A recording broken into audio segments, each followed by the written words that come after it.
गुरु पूर्णिमा महोत्सव आज देश भर में धूमधाम से मनाया जा रहा है।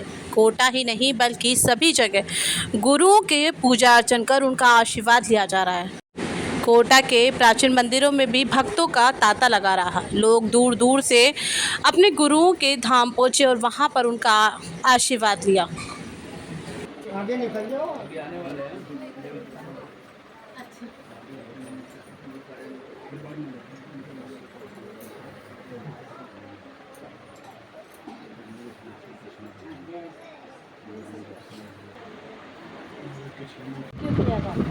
गुरु शब्द जो ज्ञान के जो प्रदाता है, तो भगवान वेदव्यास जी का जन्म के हिसाब से आज के दिन मना रहे हैं।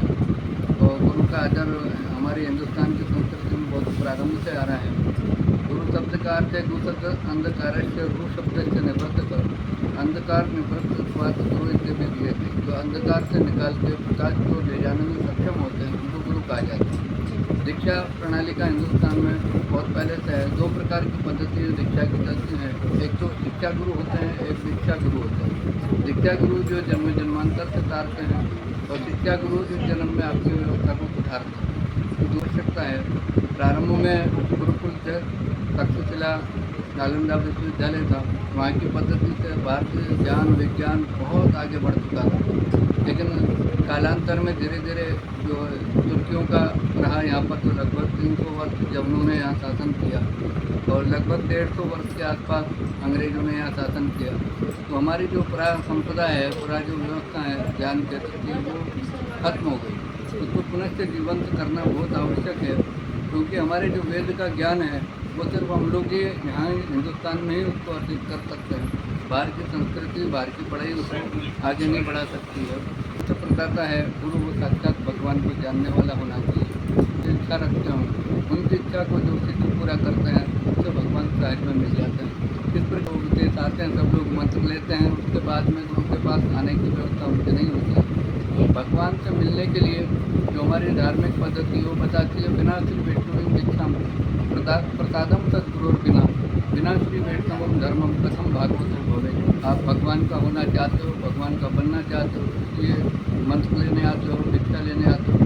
इसका दूसरा पद्धति क्या है? पहले तो आपने वैष्णवी दीक्षा ले ली, बिना श्री वैष्णवी दीक्षा प्रसादम सदगुरु बिना, फिर सदगुरु के पास बैठ करके उसका उपदेश सुनना, वो बहुत आवश्यक है। गुरु शब्द में तो बहुत सारी व्याख्या हैं। गुरु बहुत चंड चालाक चतुर आदमी को भी कहा जाता है, और सदगुरु शब्द का प्रयोग किया गया है। ऐसा गुरु जो उनको सन्मार्ग प्रशस्त करा सके, वो सदगुरु के आश्रय में जाके उसका उपदेश सुनना और उसका आचरण करना, वो आचरण करना ही हमारा वैष्णव धर्म है। तो बिना श्री वैष्णव दीक्षा प्रसादम सदगुरु बिना श्री वैष्णव धर्मम कथम भागवत भवे। इस प्रकार से तुम भगवान के हो सकते हो। तो तीनों उपायों को हमको करना चाहिए मानव जीवन के अंदर। वैष्णवी दीक्षा लें, उसके उपरांत सदगुरु का उपदेश सुनें और फिर उसमें आचरण करें। ये पद्धति हमारी वैष्णव संप्रदाय की सनातन है। आज कहाँ से श्रद्धालु आ रहे हैं? आज के दिन तो हमारे ख्याल से भारतवर्ष के सभी जगह के लोग हैं। कुछ लोग जो नहीं आ पा रहे हैं, ऑनलाइन भी उन्होंने अपना दंडोत दे दिए और वंदना की है। बाकी तो हाड़ौती क्षेत्र के कोटा बूंदी झालावाड़ यहाँ के तो लोग काफ़ी आते हैं। अभी आपके पीछे खड़े हैं, अहमदाबाद से आए हुए हैं।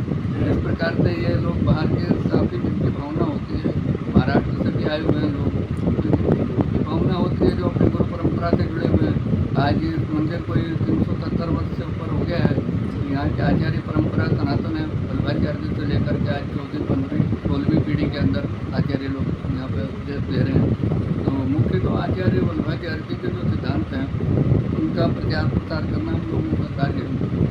हिंदुत्व को बल प्रदान किया है हम लोग।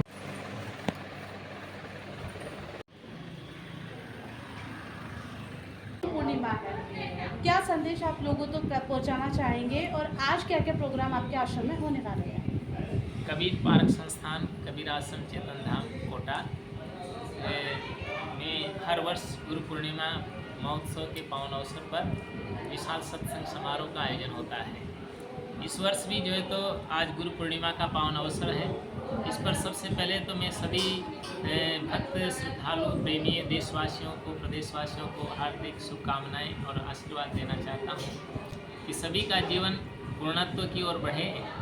गुरु पूर्णिमा इसलिए मनाई जाती है कि गुरु और शिष्य परंपरा का मुख्य त्यौहार माना जाता है, पर्व माना जाता है। तो गुरु जो होते हैं ज्ञान के दाता होते हैं, क्योंकि बिना गुरु के व्यक्ति को जो है तो ज्ञान प्राप्त नहीं हो पाता है, चाहे वो भौतिक दिशा में हो चाहे आध्यात्मिक दिशा में हो। तो गुरु जो है तो आत्मा और परमात्मा से मिलन करने का एक परंपरा है, माध्यम है। और गुरु को जो है तो गोविंद से भी बड़ा बताया है। हमारे यहाँ सदगुरु कबीर साहब ने कहा है कि गुरु गोविंद दो खड़े काके लागू पाए, और बलिहारी गुरु आपकी जो गोविंद देव बताए। तो गुरु साधकों को चाहिए कि गुरु के पास में जाएं और अच्छे गुरु का चुनाव करना चाहिए, क्योंकि आजकल गुरु भी अनेक हो गए हैं कि जो है तो, लेकिन उनका जीवन, उनका व्यक्तित्व, उनका कर्तव्य और कथनी और करनी दोनों में फर्क होता है। तो धर्म भी का मार्ग बताने वाले सदगुरु ही हुआ करते हैं। तो सदगुरु के सानिध्य में साधक जब जाता है तो सदगुरु का अर्थ ये होता है, सद कहते हैं सत्य को, गु कहते हैं अंधकार को, और रु कहते हैं प्रकाश को। जो अज्ञान रूपी अंधकार से हटा करके मानव हृदय में सद्ज्ञान का पूर्ण प्रकाश कर देते हैं, उसे ही सदगुरु कहा जाता है। सदगुरु हैं वो रैनी संपन्न हो, सदाचारी हो, सत्य के पथ पर चलने वाले हों, संस्कारवान हो, चरित्रनिष्ठ हो, विवेकवान हो, ज्ञानवान हो, बुद्धिमान हो, और जो है तो निर्भय और आत्मज्ञानी होना चाहिए। ऐसे जो गुरु हैं उनके पास जब साधक जाता है तो उसे भी आत्मज्ञान का बोध प्राप्त होता है, क्योंकि शरीर जड़ है, वाली जो चेतना है, आत्मा है, वो सत्य है। तो आत्मज्ञान कराने वाले सदगुरु हुआ करते हैं। नौका तो सुंदर है, लेकिन अगर उसको कोई खेने वाला नहीं हो तो नौका पार लग नहीं सकती। तो एक छोटी सी नदी से पार करने के लिए ही केवट की आवश्यकता होती है। इसी प्रकार से संसार सागर से पार जाने के लिए मनुष्य जीवन रूपी नौका तो आज हमको मिल गई है, लेकिन उसको खेने वाला सदगुरु है। तो सवेरे से गुरु महिमा का पाठ चल रहा है, और उसके 12 बजे से 3 बजे तक संतों का, विद्वानों का जो है तो प्रवचन होंगे, और गुरु का पूजन होगा, गुरु दीक्षा के कार्यक्रम भी होंगे, और साथ में जो है तो भंडारे का आयोजन भी होगा। कहाँ से लोग आपके आश्रम में? यहाँ पर जो है तो गुजरात से, मध्य प्रदेश से, उत्तर प्रदेश से, राजस्थान से और भी अनेक प्रदेशों से संत महात्मा भी आए हैं, और श्रद्धालु भी पधार रहे हैं, और शहर के लोग भी भाग ले रहे हैं।